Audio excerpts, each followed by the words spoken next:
ئەەکەم باز لە تۆری یەکەمی ئەمڕۆی پرۆگرامەکەمانەکەین لە تۆری ئەمڕۆی پرۆگرامە باز لە یەکێتی نووسەرانی کورد ئەەکەین لە کەرکووک کە لە درێژەی کار و چالاکیەکانیانە پانێڵێکی ساز کردووە بۆ چوار نووسەری دیار لە کەرکووکە کە هەریەکە لە محەممەد خزر ئەلحەمدانی و دانا ئەسکەر و موشی پۆلس و هەروەها ئایدن کەرکووکن کە ئەمانە هەریەکان سەر بە نەتەوەیەکی جیاوازن و باز لە نەتەوەکانی خوانەکەن و کە جوانی کەرکووک هەریەکە لەمانەی بێکەوە بەستوێتەوە ئەدەب و کولتور بە تایبەتی بەڵێ بە خۆشحاڵیەوە زۆر بەڕێز داناسکر کە بەڕێزیان نووسەر و ڕۆناگبیرن بە شێوەیەکی ڕاستەخۆ لە کەرکووکەوە لەگەڵماندا دەبن و زانیاریمان پێدەدەن کاک دانا سڵاو لەبەت بەیانیت باش سپاس بۆ ئامادەبوون سپاس بۆ دەرفەتێک کە بێمەت بەخشی کاک دانا بەیانیت باش بەیانی ئەوە باشتر زۆر سپاس دەستان خۆش بێ زۆر سپاس کاک دانا ئەگەر هەر سەرەتا لە باسی پانێڵەکەەوە دەست پێ بکەین و پانێڵێک ئەمڕۆ بەڕێوە دەچێت بە شێوەیەکی گشتی چی لەخۆگرێت بڵێ ئێمە لە ڕاستیە بابەتەکەمان زیاتر بابەتێکی ئەدەبیە یەکێتی نووسەرانی کورد لقی کەرکووک ڕێکی دەخات پانێڵێکە زیاتر گرنگیدانە بە بواری ئەدەبی و فکری دەمانەوێت لە ڕێی ئەدەبەوە دۆخی سایکۆلۆجی ئینسان لەسەر پێی خۆڕاگرین و زیاتر ئێمە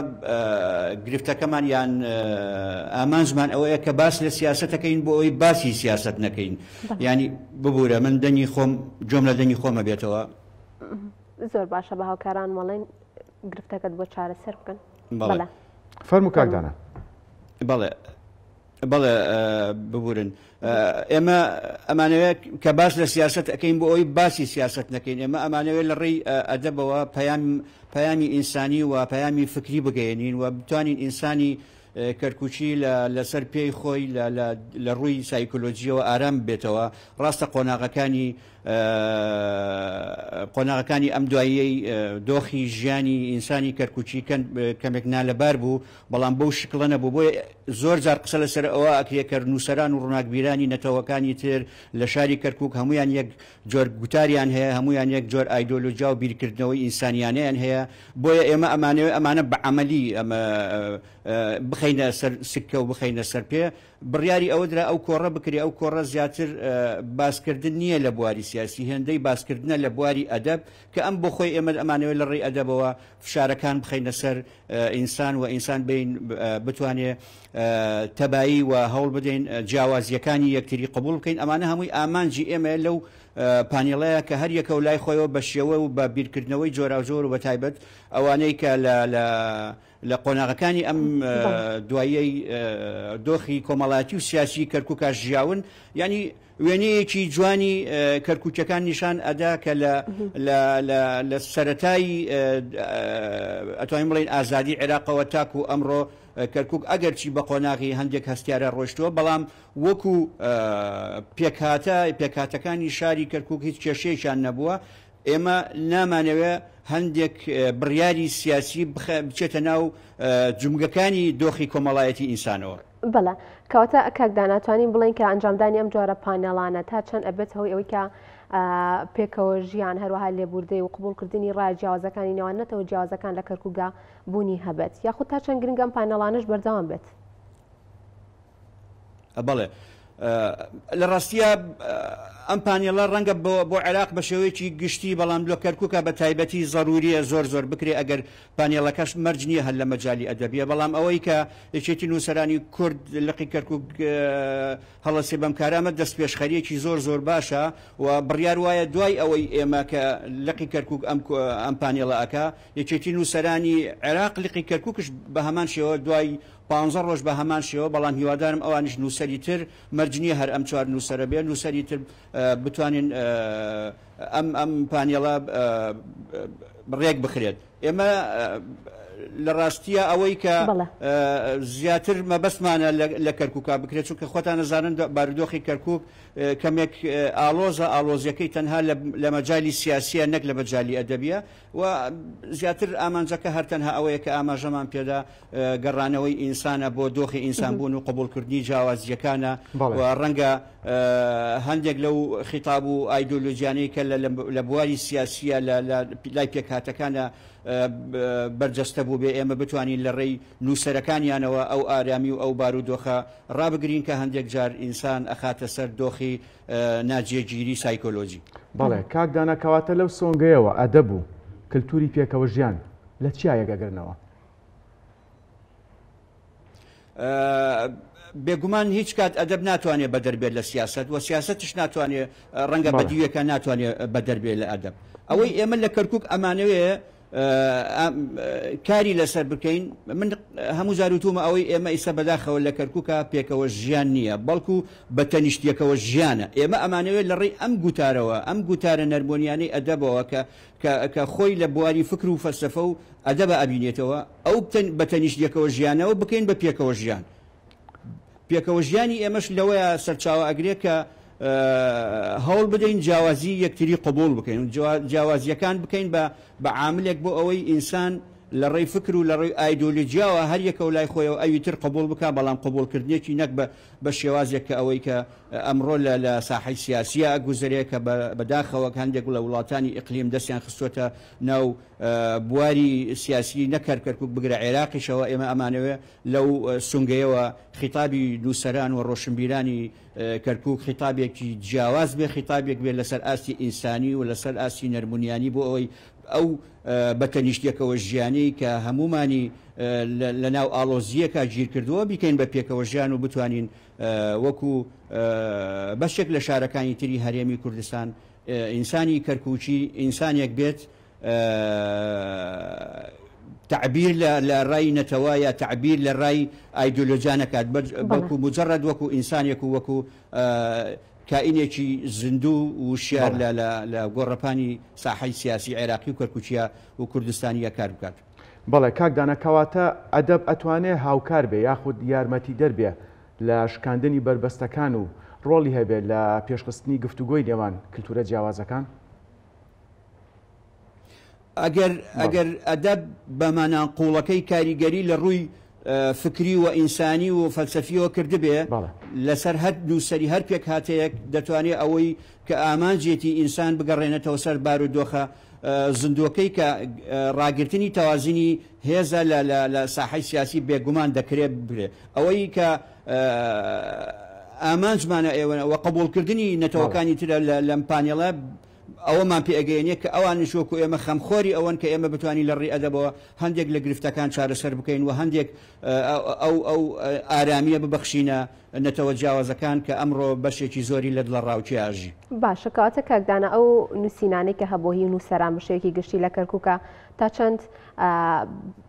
باسی لە پێکەوە ژیان و تەبایی نێوان نەتەوە جیاوازەکان کردووە یاخود قبولکردنی ڕای جیاوازەکان کردووە لە ئێستا و لە ڕابردووشا بە هەمان شێوە؟ من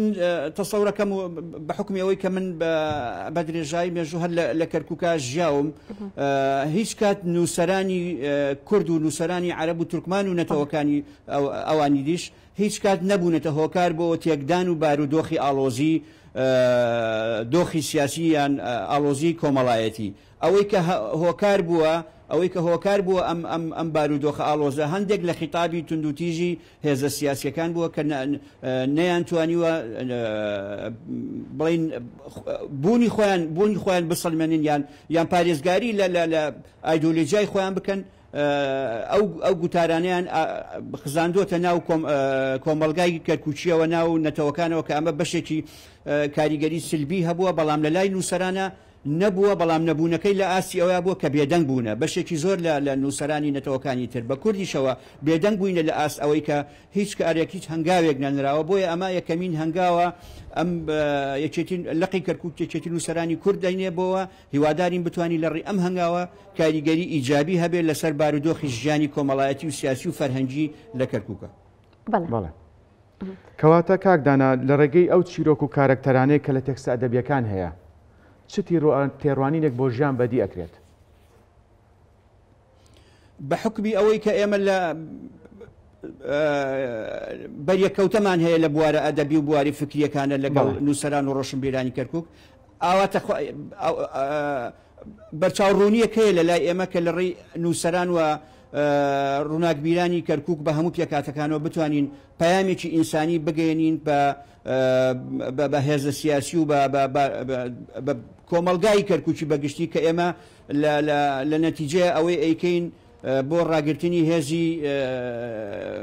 هێزی لایەنە سیاسیەکانەوە زیاتر بۆ گەیاندنی پەیامێکی ئینسانیە بۆ خەڵکی کەرکووک کە ئێمە دەتوانین لە ڕێی جیاوازی بیر و بۆچوونمانەوە جیاوازی زمان و گوتار و ئایدیامانەوە ئەتوانین وەکو ئینسان وەکو هاوڵاتیەکی کەرکووکی بەیەکەوە بژین. باشە کاکدانەوە باست کرد لە کەرکووکە هەمیشە شەڕ و ئالۆزی و ناخۆشیەکانی بەخۆبینیوە و یاخود ململانە سیاسیەکان بە هەمان شێوە ئەتوانین بڵین کە ئەدەب بە شێوەیەکی باش لە کەرکووکە ڕۆڵی خۆی بینیوە لە پێشترا ڕۆڵەکەی چۆن بووە لە ئێستا ڕۆڵی چۆنە لەسەر پێکەوە ژیان و تەبایش بامان شێوە. ئەدەب لە کەرکووک بێگومان ئەگەر ئێمە وەکو مێژوو تەماشای بکەین ئەدەب بە تایبەتی ئەدەبی کوردی لە قۆناغی هەفتاکانە باڵا دەست بووە و کەرکووک شارێک بۆ لە شارەکان بە حکمی ئەوەی کەرکووک ئەم تەلەڤیزیۆنی لێ بوو ئەم کۆمپانیای نەوتی لێ بووە و کۆمەڵێک دام و دەستگای تری ڕۆشنبیری و سەقافی لێ بووە کەرکووک وێزگەیەکی گرنگ بووە لە ژیانی سیاسی و کۆمەڵایەتی و فەرهەنگی بەشێکی زۆری لە شارەکانی تری کوردستان. ئێمە ڕەنگە ئێوە شارەزای ئەوە بن لە قۆناغی هەفتاکانە بە حکمی ئەوەی تەلەڤیزیۆنی کەرکووک هەبوو زۆربەی نووسەران و نەرمەندانی شارەکانی تری کوردستان ڕویان نەکرد لە کەرکووک لێەوە بە تایبەتی شەقامی جمهوری وێزگەیەکی گرنگی ژیانی کۆمەڵایەتی و فەرهەنگی و سیاسیش بووە لە پاڵ ئەوەیان نەتەوەکانی ترش کاریگەری ئیجابیان هەبووە لە پێشخستنی بواری ئەدەبی ئێمە بۆ نمونە لە قۆناغی شەستەکانە لە قۆناغی سەرەتای هەفتاکانە جەماعەت کەرکووکمان هەبووە کە جەماعەتێکی ئەدەبی و فکری و فەلسەفی بوونەوە بەشێکی زۆر لە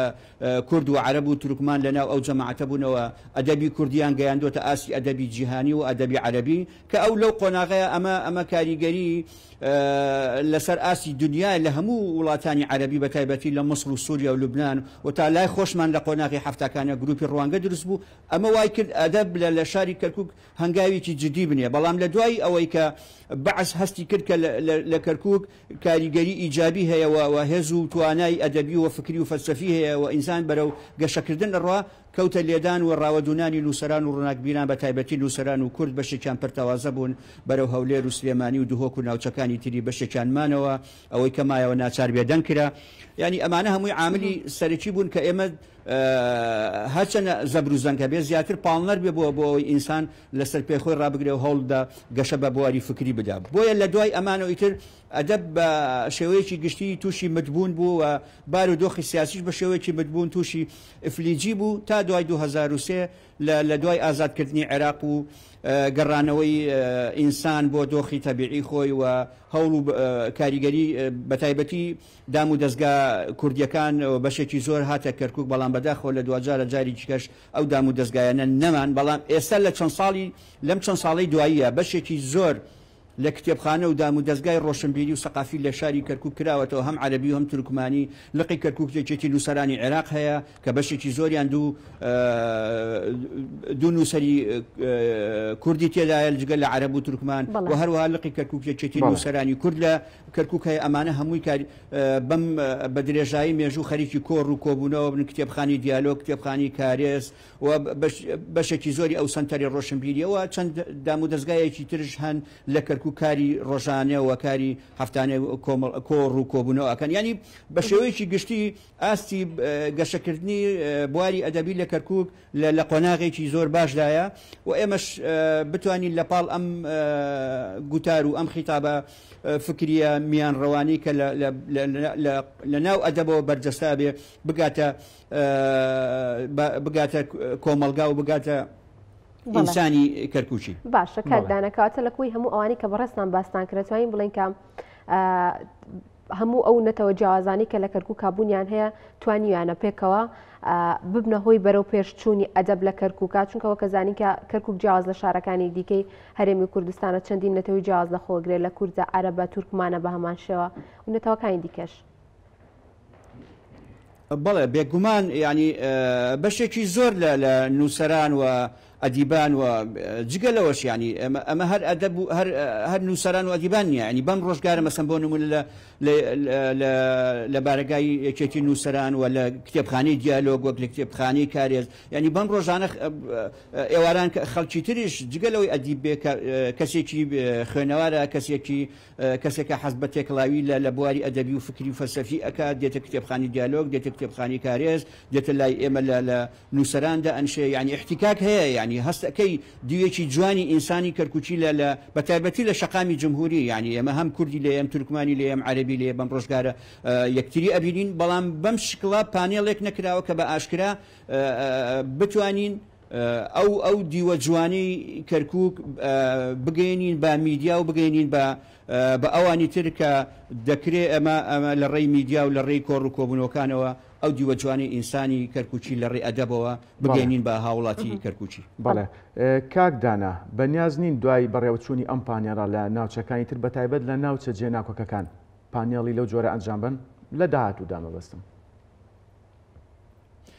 من ئێستا ئاماژەم پێدا ئێمە هەردوای ئەم کۆڕە بڕیار وایە 15 ڕۆژیکە بۆ 20 ڕۆژیکە یەکێتی نووسەرانی عێراق لقی کەرکووک کە ئەمڕۆ محەممەد خزر سەرۆکی ئەو لەگەڵمانە لە پانێلەکەی کاتژمێر سێونی و لە ناوەندی دیالۆگ بەشدارە بێ قەرار وایە ئەوان دوای 15 ڕۆژ هەمان پانێڵ ئەوانش ڕێکی بخەنەوە لە بارگای خۆیان لە یەکێتی نووسەرانی عێراق لە کەرکووک. بەڵێ زۆر سپاس بۆ زۆر بەڕێز دانا ئەسکەر نووسەر و ڕۆناگبیر کە ئەم بەیانە لەگەڵمانە بووی دوا کۆمەڵێک زانیاری زۆرت بەدەین. زۆر سپاس کاک دانا. سپاس بۆم دەرفەتە.